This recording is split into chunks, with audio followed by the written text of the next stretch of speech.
maybe we do intros, and then we'll do a quick little video to kind of start off the chat about the how capitalism and racism are so intertwined. So yeah, I don't know who wants to start. Jesse, maybe we haven't seen you in a few weeks. You want to? I don't know. I don't know if you want me to start. This one's for you. I told Jesse he had to be here for you today. My mom said she was sad. She missed Jesse, so it's here. He's back. I mean, I just want everybody on the streets. So I'm going to be pushing people to get on the street. We're losing numbers, and it's like really bumming me out. Yeah, it's a difficult thing to sustain, people going out and protesting so frequently. It's just getting really dangerous for us now, and it's scary. And there's all these young, like, Black and POC people that are still going hard, and it's like, it's scary. So that's where my head's at. It was like, fuck. Okay, thank you for sharing. We're happy to have you back. I'm Ann Lewis. I'm based in Detroit. I'm an activist artist.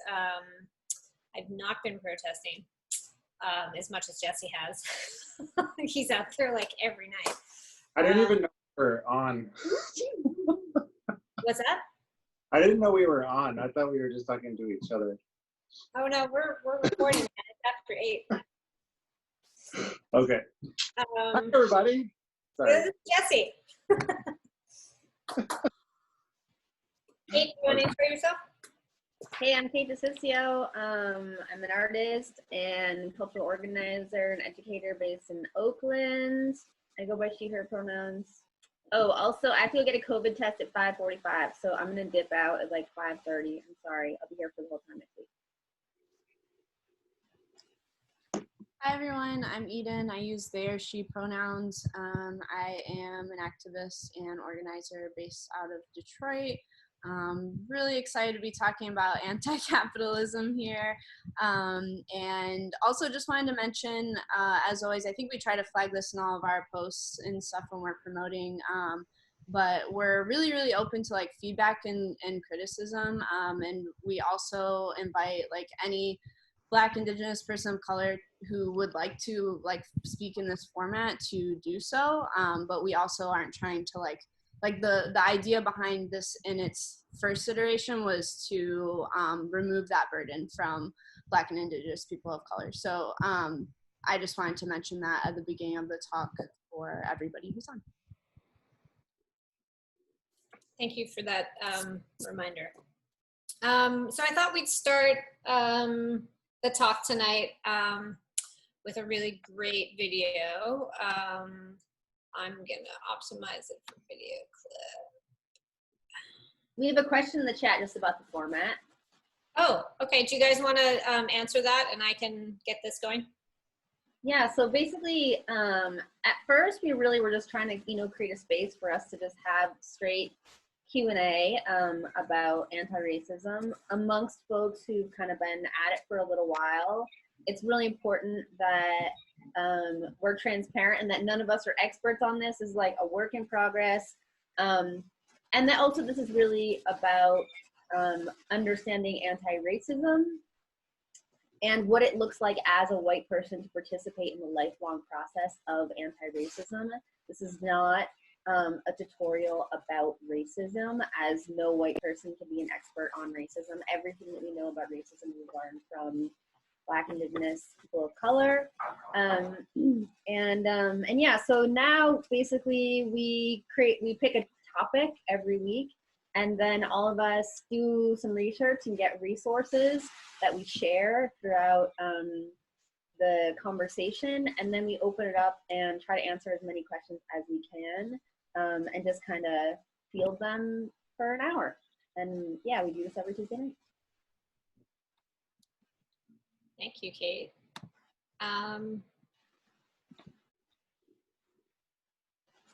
Here you go. Racial capitalism, which is to say all capitalism, it's not a thing, it's a relation.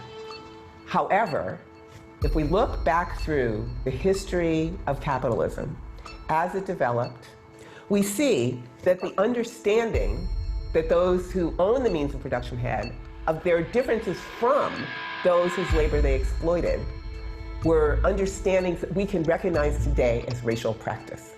So, all capitalism is racial from its beginning, which is to say the capitalism that we have inherited that is constantly producing and reproducing itself. And it will continue to depend on racial practice and racial hierarchy no matter what. This is another way of saying we can't undo racism without undoing capitalism.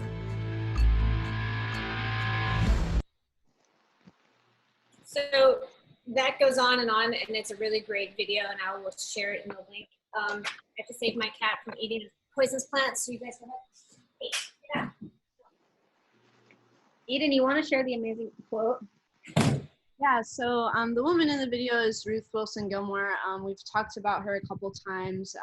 She does really, really incredible work and has for a very, very long time around abolition, specifically prison abolition in America. And she has a quote that says, "Capitalism requires inequality and racism enshrines it." So what she's talking about there is the fact that the two, racism and capitalism, are dependent on one another and can't be extracted. So if you're on this lifelong journey toward anti-racism, you also are on a lifelong journey toward anti-capitalism.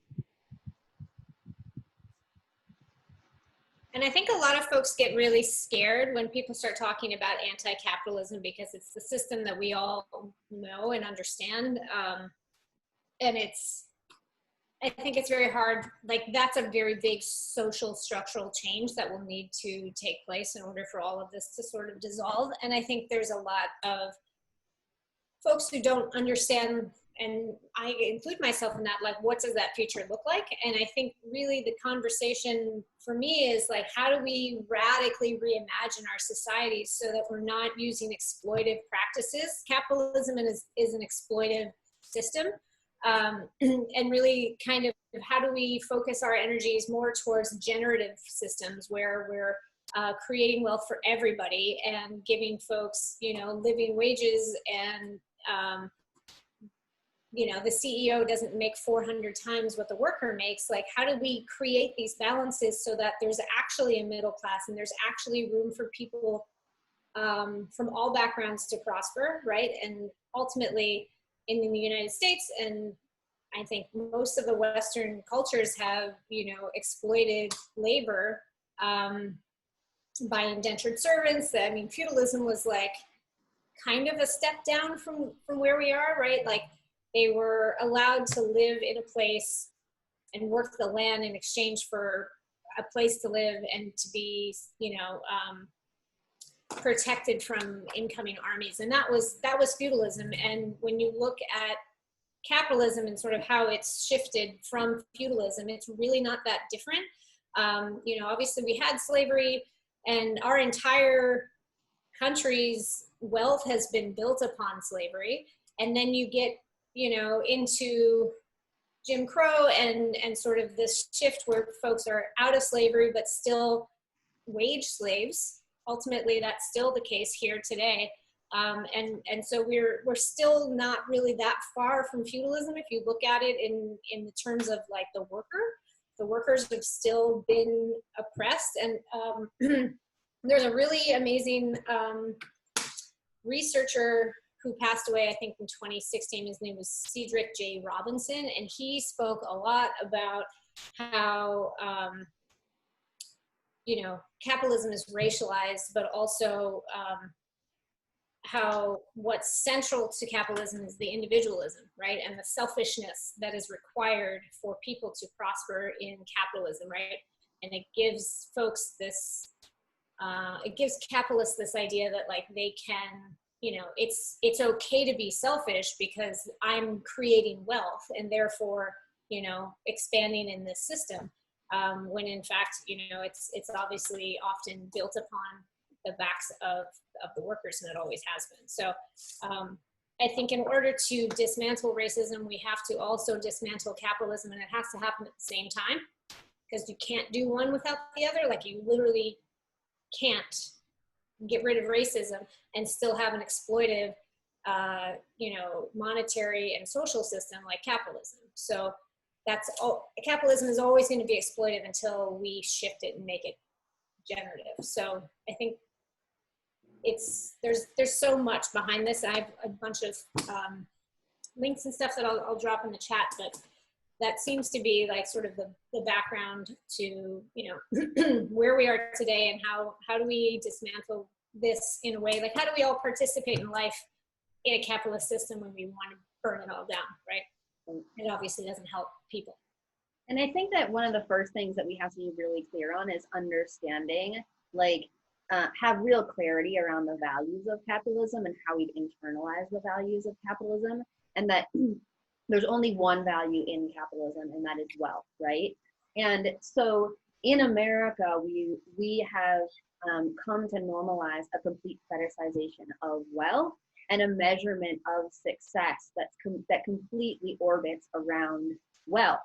And for people to become wealthy in the way that we fetishize wealth in the US, it requires there to be a tremendous amount of labor, and so much labor that the people who are doing that labor can't earn enough money for them to be able to live with all of their needs met. Because if they were receiving the things that they need for all their needs to be met, the people at the top wouldn't be able to earn the amount of wealth that we have decided in the US is like that the entire system should be about, huge wealth. And so I think some of the things that are really interesting to think about when we look at the way that white supremacy, or the delusion of white supremacy, is woven into capitalism, is this idea that the way that we see ourselves in our lives is based in our individual capacity to amass wealth, right? When we think about our language, when we talk about what it is to be successful, we're talking about our individual capacity to amass wealth. And that capacity requires that we participate in something that is largely about extraction. It's about domination. And historically has been, the American economy is founded in violence and brutality.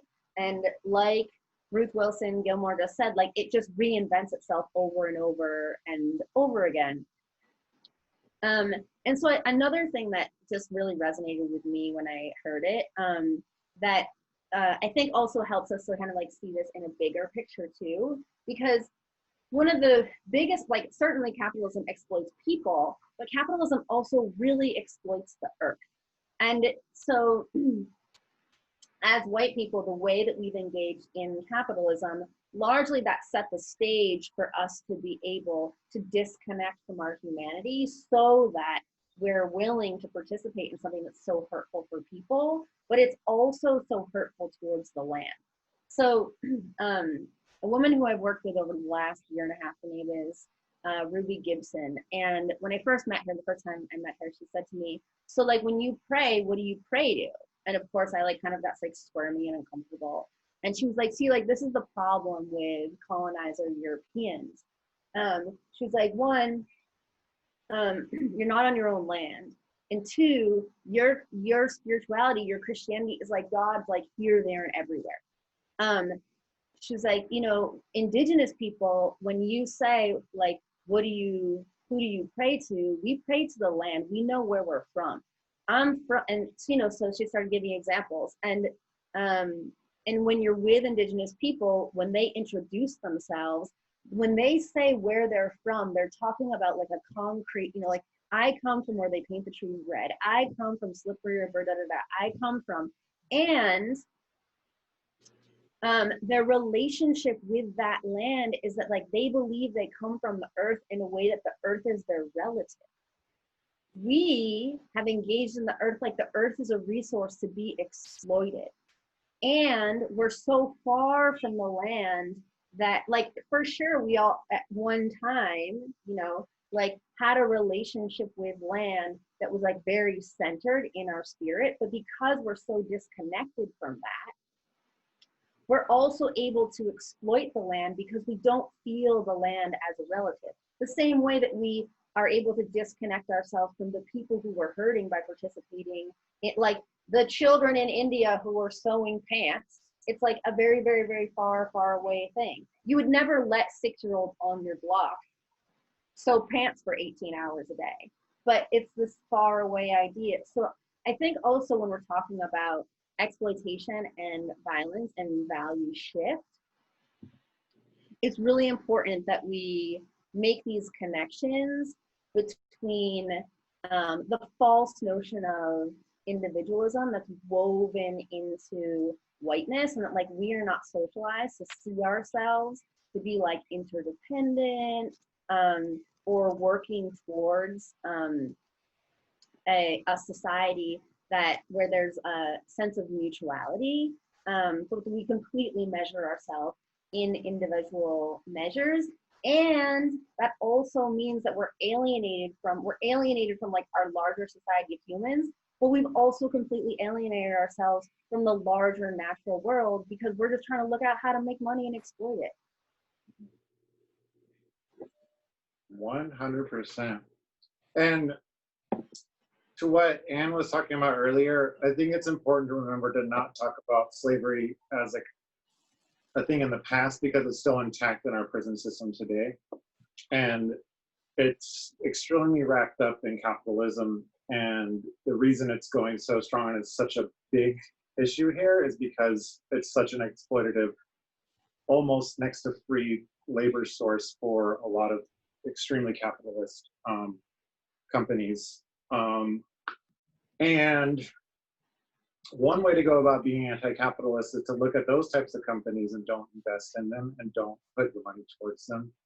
So like an easy one for everybody that I'm really going to start pushing soon, especially as the election comes up, is Microsoft is heavily involved in the prison system. They do all the computer networking for prison systems and mainly the private prison systems. And they also sell Xboxes as incentive for people to transfer from state prisons to private prisons. So they'll be like, hey, come to our prison in Mississippi to get an Xbox. It's really crazy. And also, as what Kate was saying, like with the identity of like land as like property is like the very colonial way to look at things. I grew up looking at land as being stolen, like just from like a very, very young age. I was just like, this is all just stolen land. So the idea of property was always very alien to me. And so I was like anti-capitalist before I even knew what the vocabulary was. And then I turned into a graffiti writer and I was like, well, this isn't your property anyways, you know? And yeah, I'm kind of getting off topic, but one thing that like I see people asking about like, well, what can I do to be anti-capitalist?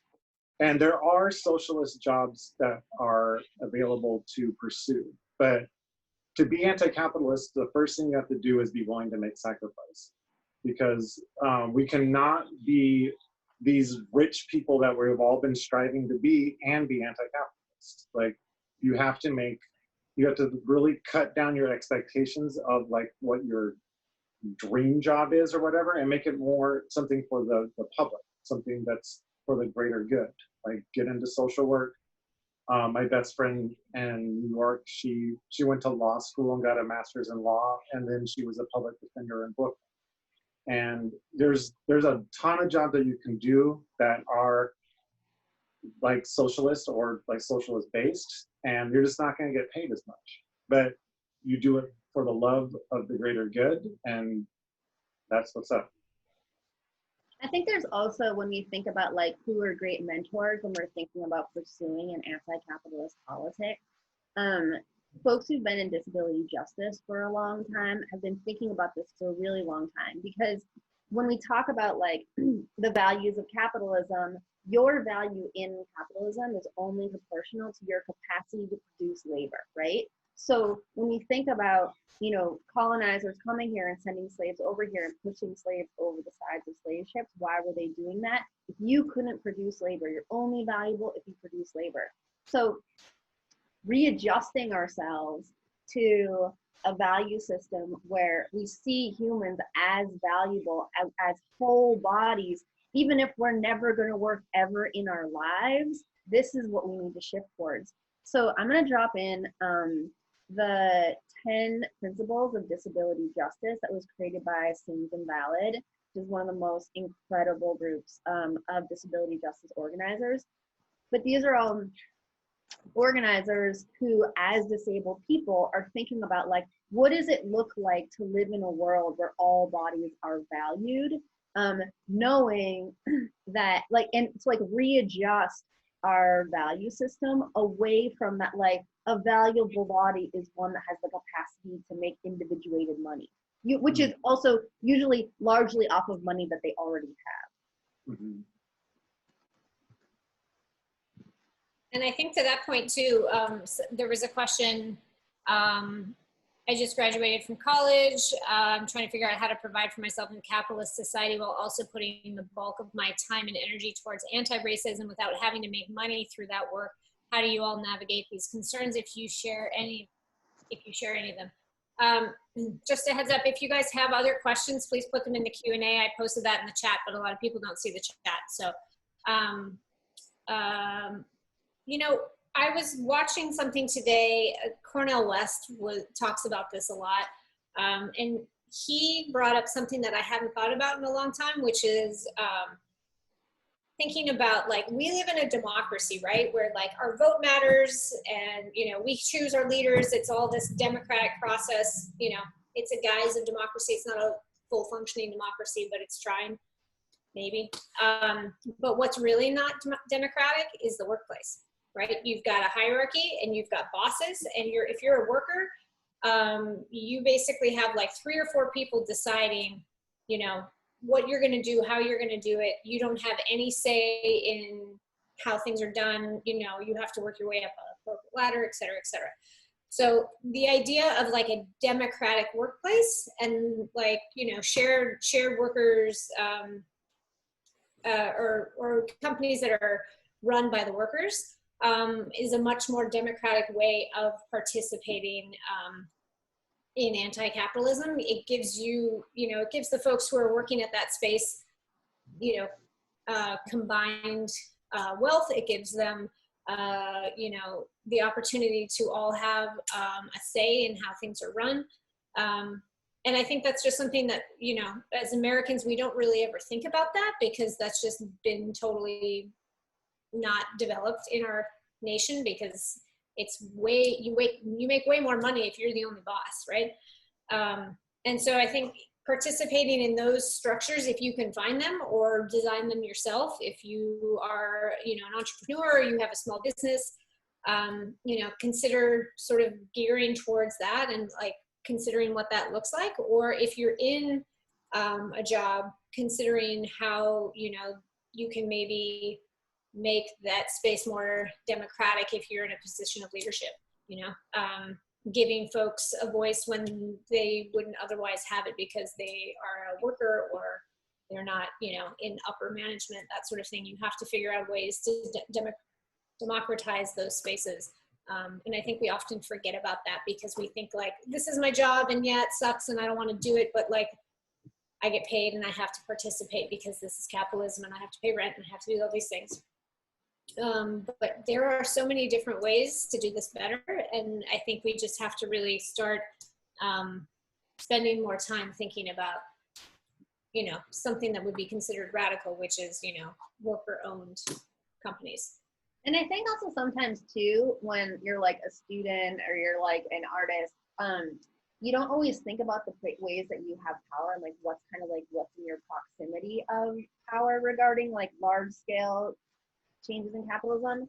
But like, and then 2 examples. One is that if you're at any kind of university, you can look at what the university is invested in and pushing your university to divest in things like private prison, in things that are related to oil, any kind of like fuel exploitation. As students, you have real organizing power to do that. Like I know like in the last couple of years, lots of universities have divested from private prisons and it's made a huge dent. And then also, if you're doing something like, I remember when I was teaching, I was horrified to look at, like, I looked at the mutual funds that our retirement was, like the actual stocks in the mutual fund for the California Retirement Fund. And it was like, we were invested in two of the largest prison, like private prison companies in the US. And that's something like, I feel like in those spaces, you also have organizing power to push the institutions that you're working with to divest. Because otherwise it's like, I had like teacher retirement money in, you know, like CCA, like crazy. Yeah, divesting is like a really fast, direct action that most people are very capable of doing without even that much labor on your own part. Like a big one is banks. Most big banks are all invested in DAPL, the Dakota Access Pipeline. They're invested in private prisons or the Keystone Pipeline. So just go find a local, look for a Black-owned bank. I know some cities have Black-owned banks, or a credit union. Yeah. And that's a really fast, simple one. And then go beyond that and tell all of your friends to do the same thing. Divest from Wells Fargo, from Chase, from Bank of America. Bank of America. Like, get our money out of there. And that's a really fast, efficient way to vote with your money, you know? Mm-hmm.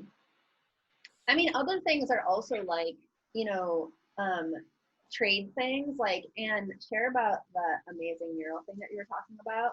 But, you know, like part of the way capitalism exploits us is that we decide like particular kinds of labor are more valuable than others, where it's like, if you're a dentist and you need your lawn mowed, like, why wouldn't you give 3 hours of dental care for a person who will work in your yard for 3 hours? So those kind of equalizers are also huge. Yeah. I do a lot of trades tattoos. I got a lot of body work done for tattoos. Most all of my tattoos are done in trade. I think we're touching on time banking, which is like, I encourage anybody to Google and look into time banking. It's basically trading your time for someone else's, because ultimately that's what it is as workers. Our time and our energy and our intellect is being valued at a certain rate, extremely undervalued, and is that time is what we've given now like monetary value to. Then we get our monetary value and then we use that to spend on other things. Bye, Kate.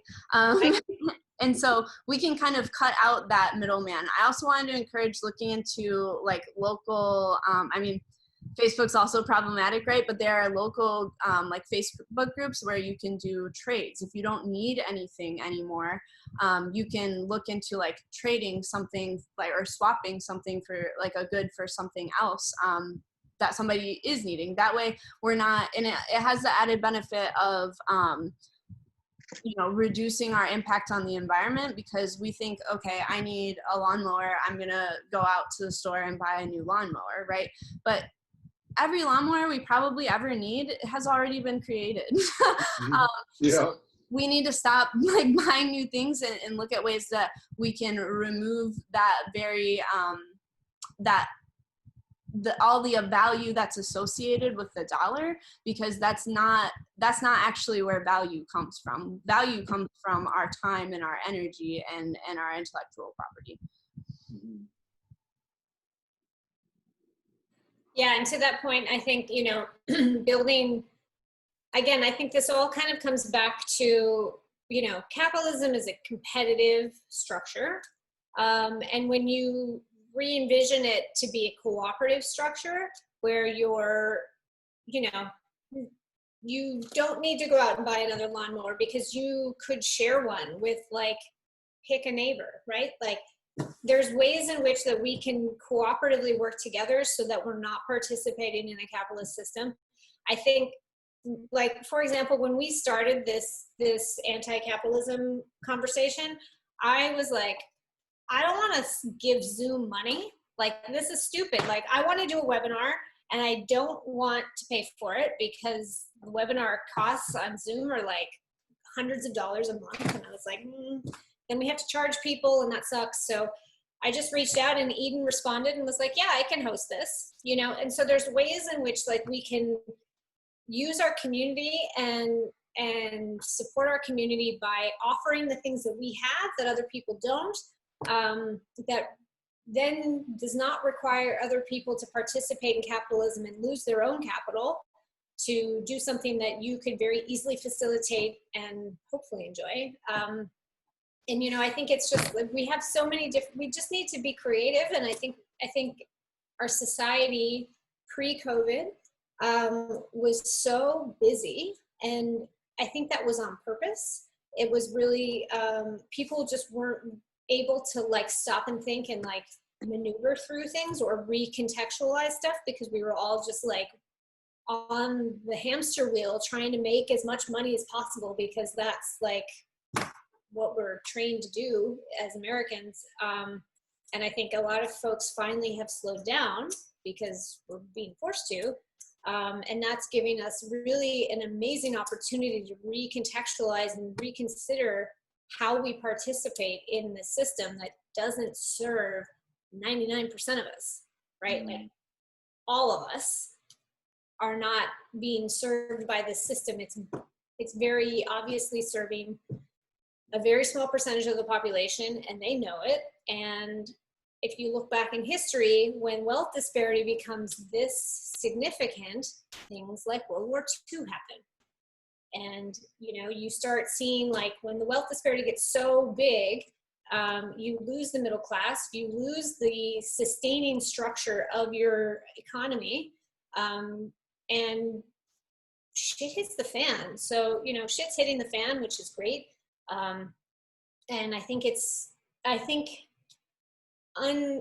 the, you know, the discussions around defunding police and all of those sorts of things are tangible things that we can see happen, I think, more quickly than we can see the dismantling of capitalism, unless we actually organize people to stop participating, right? Stop buying the lawnmower. Well, don't buy new clothes every season. Like, you know, go to the thrift store. Like, figure out ways to manipulate and maneuver through this system so that you're not allowing it to gain power. Yeah, I've literally, like, all of my furniture is all used. Like, I found my bed for free on an app. You know, like, I've only bought one new car, then that was for my kid's mom. And I never bought a new car again. And there's so many ways to not participate. Like, there's already enough things in the world. We don't ever need to make new things, really. You can find a cobbler and get your shoes refreshed. You know, you get new soles on your shoes. Like, there's a million ways to not consume more. It's just, you have to, like, I think that we're all are so addicted to capitalism that it's like we have withdrawals whenever we're not participating. And you need to look at those drives in yourself as, look at them critically. Like, why do I feel like I need this thing I don't really need, or this new thing where, like, but I could find used, and just take the extra effort to be like, well, you know what, like, maybe I don't need exactly what I want. I can get something used that's close to what I want. It's sacrifice. We all have to sacrifice, because the way it's working is, like, we're just keeping a few people really, really, really rich, you know?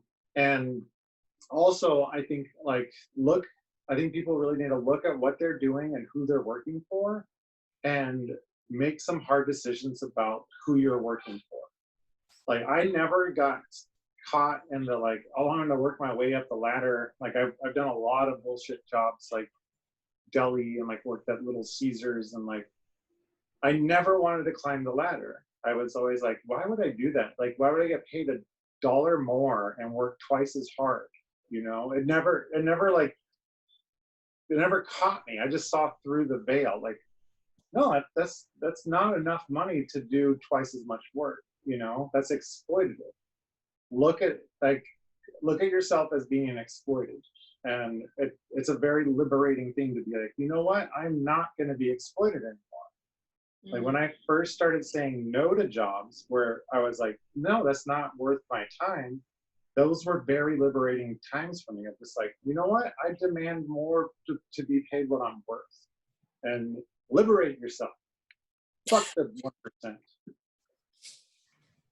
There's a comment in the chat here that says, if I'm hearing y'all correctly, there is a lot of stuff to be doing beyond the particular jobs we do. As in, if I want to be a teacher, I can advocate that the California Retirement Fund divest from private prisons, etc. Yeah, I think that there's a lot of like advocacy work that can be done when you actually do the research into like what your retirement goes into, what or is invested in, what your wherever you work is supporting, if they're supporting prison labor in any way, and advocating and asking those tough questions and kind of being loud about that. I think that's one really important way to use privilege. But I also think like we've talked a lot about ways that with just doing a little bit more, spending a little bit more time looking for an alternative to let me just go to the store and buy XYZ. And this is sort of leaving out consumables, right? Like you have to buy food and things like that, toilet paper, things like that. But goods, things that sustain, how can I do slightly more research or have something that's not precisely what I want it to be, but still is functional. And that's something that we can like be critical of, but it requires like the practice or the muscle of doing that regularly in our lives. And thinking about like, why am I going to run to the store at first, like at the drop of a hat? Is it something within me that makes me feel better to go and like purchase something, to have that instant gratification of something new too? That's, you know, very capitalistic. And I also am thinking about like, I think it's really scary for a lot of people, even like liberal people, even maybe people who are pretty left, to think about like moving away from capitalism, because they think, how are we going to incentivize people? How are we going to get the goods that we need? And I think it's really important to understand what a capitalist is. A capitalist is someone who identifies that they have a role in the production of something and expands that role so that they now have control over the means of production, or the land, or the tools that are being used, or the factory that somebody comes to produce this thing for you. But their labor itself, as a capitalist, their labor is not worth 475 times the amount of the labor that's actually producing the goods that we need. And so I think like we're talking about removing that very expensive and very exploitative middle person, the capitalist, but not removing goods or services that come from that. People will still engage and participate. We're doing it now, and we're doing it for way cheaper than we should be, and spending way more of our time investing in that. So I would also encourage like conversations if you are in a place of like a position of power within a company, or if you're an entrepreneur, like you're starting out on something new, to stop framing the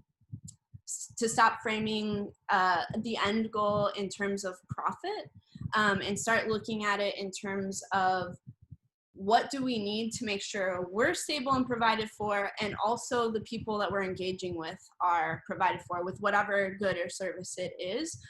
What will be enough to create that, rather than how much money can I make if I exploit the labor here and cut my margins razor thin. That's a whole paradigm shift that we all have to sort of engage in if we're going to do the work of anti-capitalism.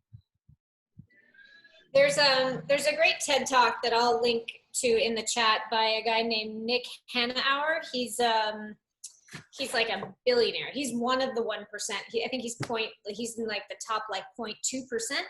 And he did a TED talk about capitalism. And I was actually pleasantly surprised at what he had to say. And he talked about like what successful economies look like, or what they should look like.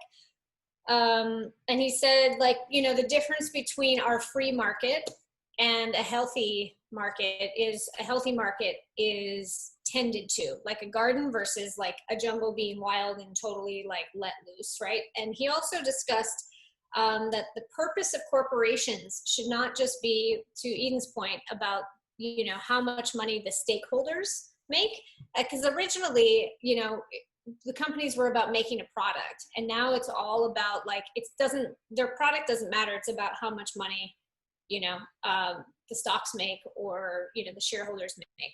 But to re-envision a corporation that chooses to improve the lives of all stakeholders, including the customers, the workers, the communities that the company is within, as well as the shareholders. So like thinking about like a company that, instead of making as much money as possible for the shareholders, makes enough money for the staff to have a living wage, you know, and to be thriving and healthy, the community that it's in to not be full of pollution, you know, the greater world also, like considering their packaging and all that sort of stuff, and the community and like the people who live around that space are cared for, as well as the customers get what they need, and the shareholders get what they need.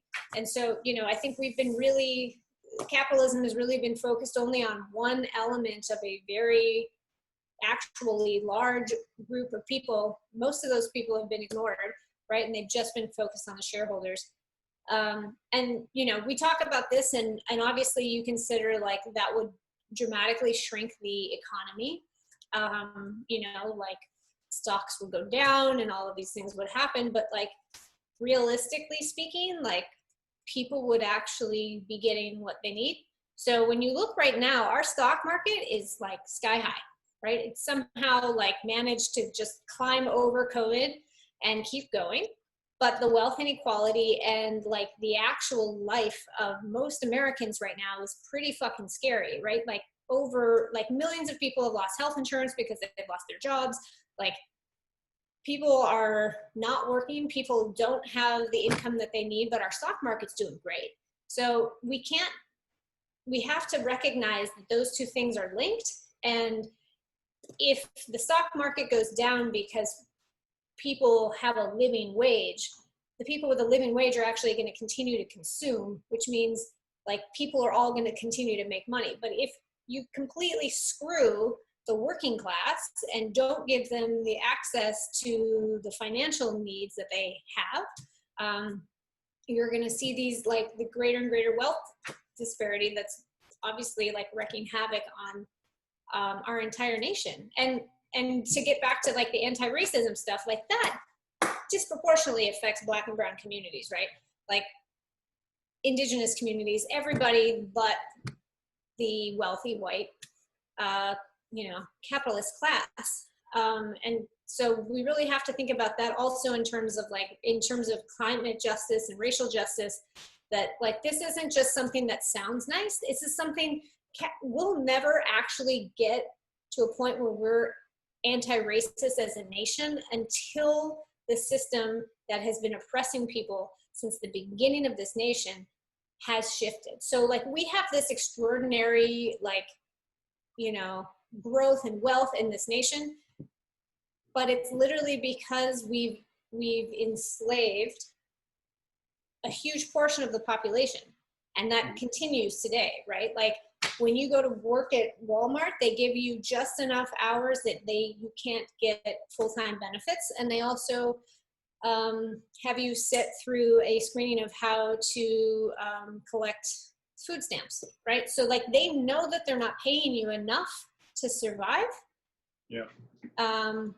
But like, hey, you know, like the government can chip in. Corporate welfare is a real thing, and that disproportionately affects you know, Black, Indigenous, and people of color. And that is like a huge part of how we need to also approach, you know, doing this anti-racism work. It's like, they're so entwined. It's, you really have to step back and like consider every step you take and every purchase you make. Like, are you contributing to a Walmart or a McDonald's or a Home Depot, or, you know, whichever, you know, I put a list of companies benefiting from prison labor in the top, you know, like we really need to vote with your dollar as much as you can.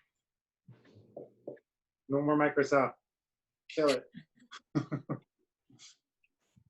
One more question here. It says, in working toward a system where everyone works for the common good, how do we avoid repeating history in which groups of people, white people historically, take advantage of this world, leading to colonialism and imperialism? Is it even possible to take our market/world as we have it now and scrape out the bits that aren't working for all, or is it more realistic to scrap it all and build from the ground up in community levels? I think there might be actually some difference in opinion on that last question among panelists. Does anyone want to share their thoughts on that? I'm reading it right now. Yeah, it's a long one. Go ahead and read it again. In the chat, Rich mentioned that B Corps try to embody many of the principles beyond profit. Which I think is a really good point. You know, benefit corporations are fairly new, and, you know, I think there's a lot of folks who are starting to, you know, build through that structure. But there's so many organizations and companies that'll never do that, right? Like Walmart's never going to be a B Corp, but poor folks are going to continue to shop at Walmart because they can't afford to go anywhere else. And that just perpetuates, you know, I think it's so fascinating that folks that are, you know, poor folks are the ones that perpetuate the poverty of people across the world that are making their pants in Bangladesh, right? Like, this is, but that's the system literally is forcing that. Yeah. So I'm not answering the question, but maybe one of you guys wants to answer the question. Well, I think that it all needs to burn down and start over, because it's all built upon white supremacy from day one. And so any current structure that's already established is a white supremacist structure. So I don't think that there's much hope for anything that's already established, especially deeply established, like with the generational wealth that is just completely greedy and not willing to share with like anybody else at all. So I think that we need to divest, and then we start making decisions about where we're going to start putting our money. And we need to be hardcore about this, and we need to be acting fast on this.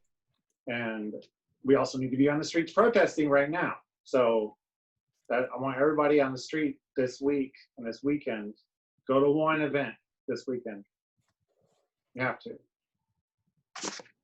Yeah, I also agree you should be involved in raising your voice. I think some people are unable to be on the streets, but I think that there are lots of ways to contribute to the efforts that are out on that don't necessarily require your body, including, you know, providing food, water to people, attending talks like this are important too, doing self-reflection, self-education, sharing information about protests is really important too. So I agree, there are definitely ways, and that this momentum does have to continue. It can't be, I think we've seen this, I've seen a lot of calls to this online in particular, to not let this be a trend, and I think that I did want to echo what Jesse said there. In answering this question in the chat, I also believe that I do really firmly believe that, you know, capitalism is rooted and dependent upon and inextricable from racism. And so if we're going to dismantle that, we also dismantle capitalism.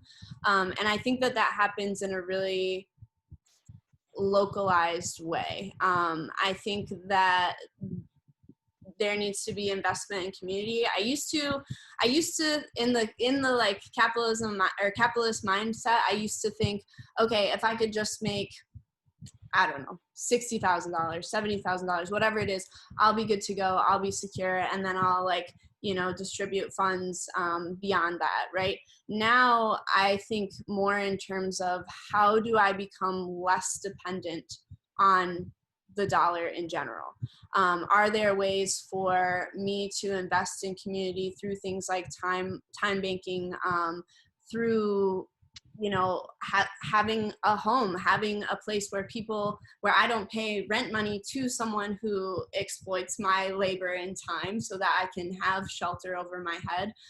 Instead, can I own a home? And there's a whole other thing with home ownership there, which housing is something we can talk about potentially in one of the for next week.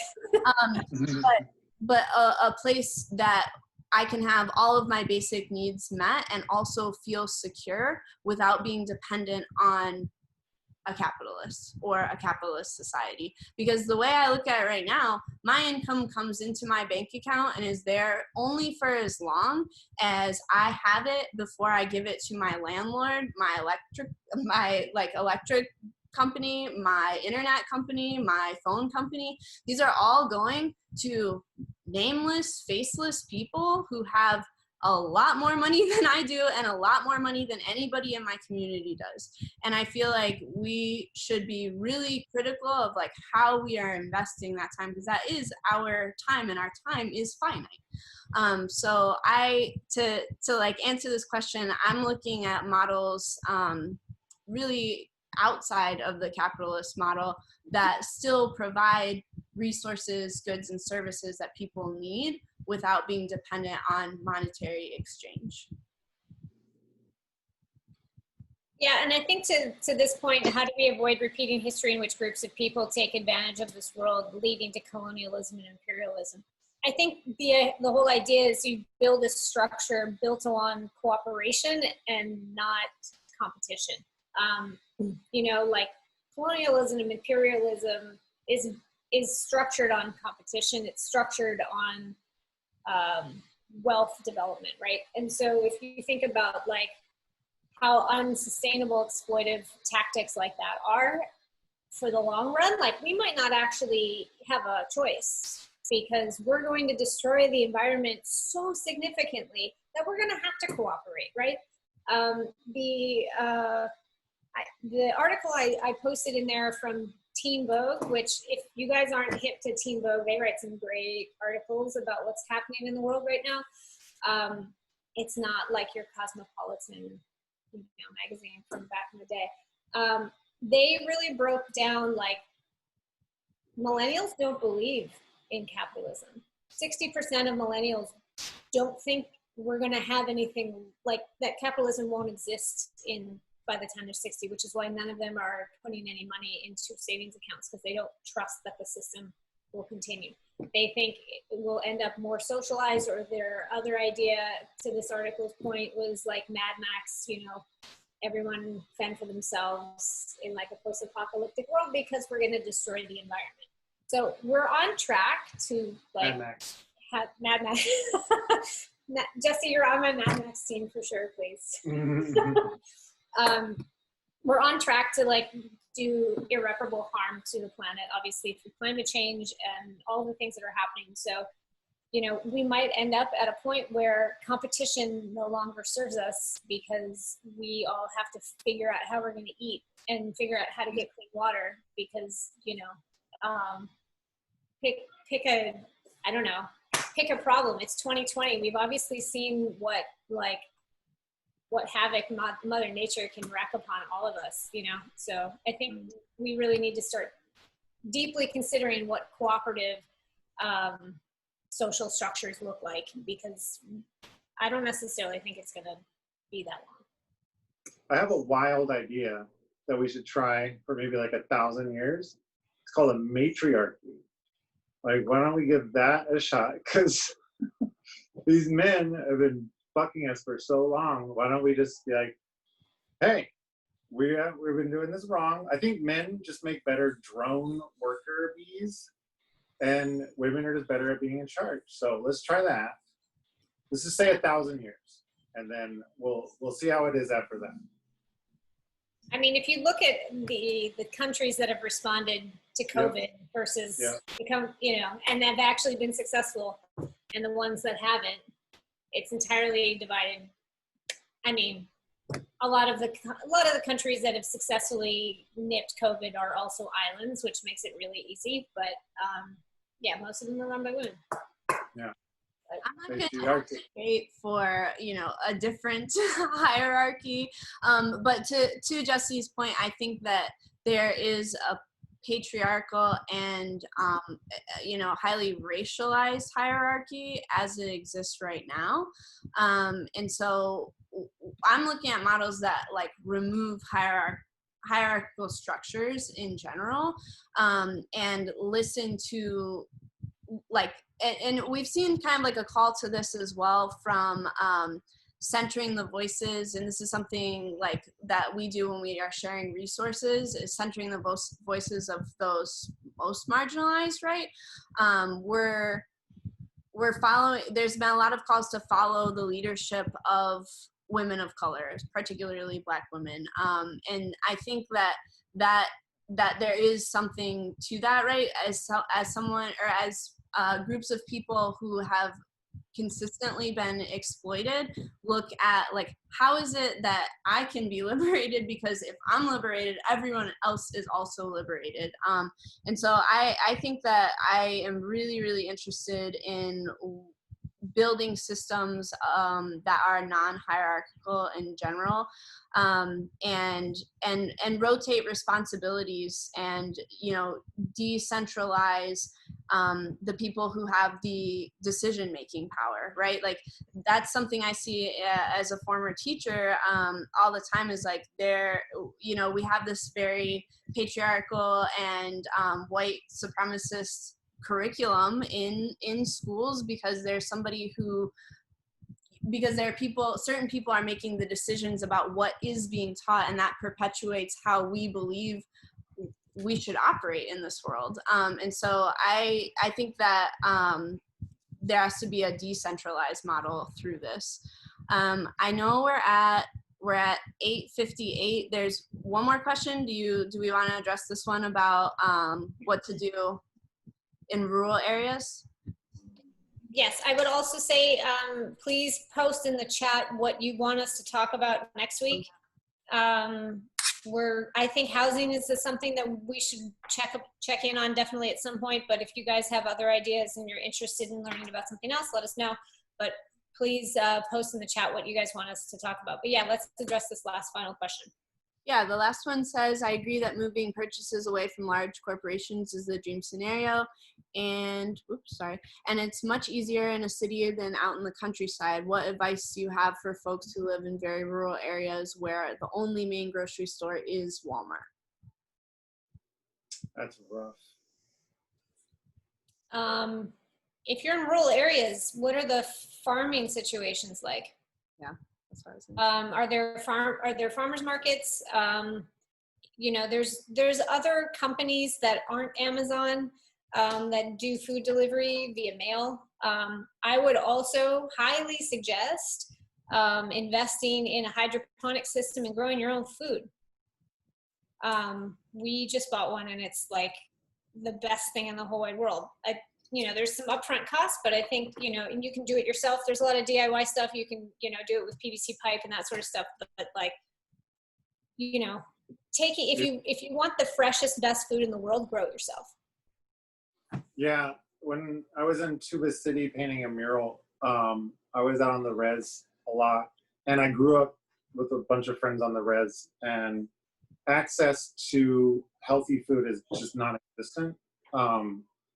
So a lot of people on the res hunt for food, but also a lot of the times it's part of their religion. So hunting is something that is done a lot in rural areas for sustainable food.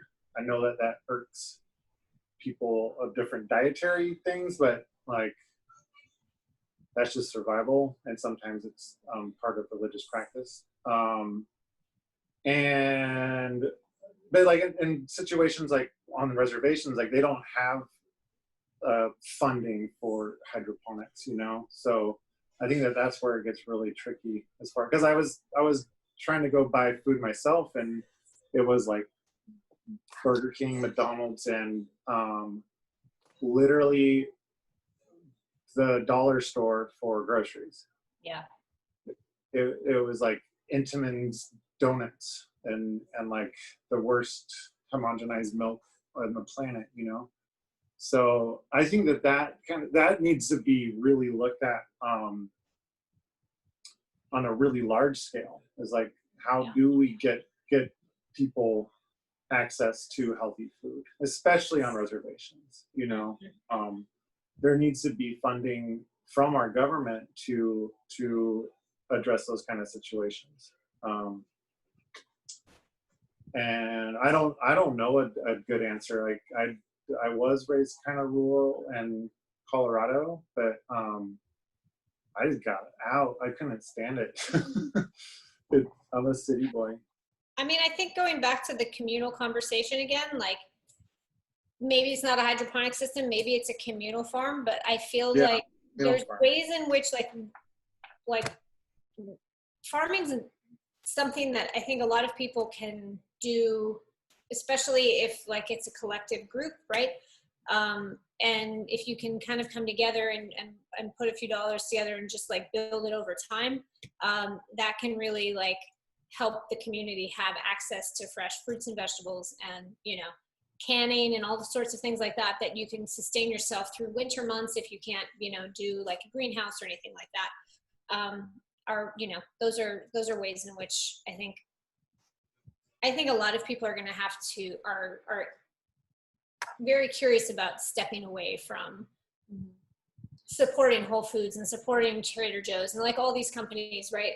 It's just I think COVID has also made a lot of people realize like the food systems are very easily disrupted and unstable, especially when, you know, something like COVID hits. So thinking about how to step out of those systems is something that we've been doing here in our house. And I think more and more people are going to be addressing that, whether you live in a city or in a rural area. And one last point, I know we're a little bit over, but looking at how to kind of like, I don't remember, I think it was Kate who mentioned this, but we exist in this like very individualistic, like, oh my gosh, if I'm going to grow my own food, I need to grow my own food, right? Like, how can we pool resources with our community members to do that? Because growing your own food, in whatever way, takes both time and money, right? And you, if you're working a full-time job, might say, I don't have the extra expense. I live paycheck to paycheck. I don't have the extra expense, or I don't have the ability to take on the extra expense of like growing my own food, but also I just don't have the time to do that. Well, is there a way to pool resources so that the cost of it goes down, and then you can rotate, you know, tending to a garden or something like that? So you dedicate, you know, a few hours a week, and everyone benefits from this, you know, large community garden. So those are things that I would encourage people to start like having real conversations with the people that you're closest to, and start identifying those people who are down, right? Like, and to Anne's point, this is not an if, it's a when. Yep, for sure. Well, I know it's late and people have to get on with their evening, so thank you all for showing up tonight. We're super excited that you're all here and willing to participate in our conversations. So yeah, I guess we'll look at your comments and make a decision about next week. And again, if you have any questions or comments or concerns, or you want to send us ideas, or you want to send us some thoughts on how we're doing this and help us make it better, we send out an email every week, and you'll get that as a newsletter, and you can respond to that email if you're interested and you want to talk to us. But it's antiracismresourcelab@gmail.com. I just put it in the chat, so feel free to reach out to us if you have anything that you want to sidebar with us on. Thanks, everyone. Good night. Go on the street. Like,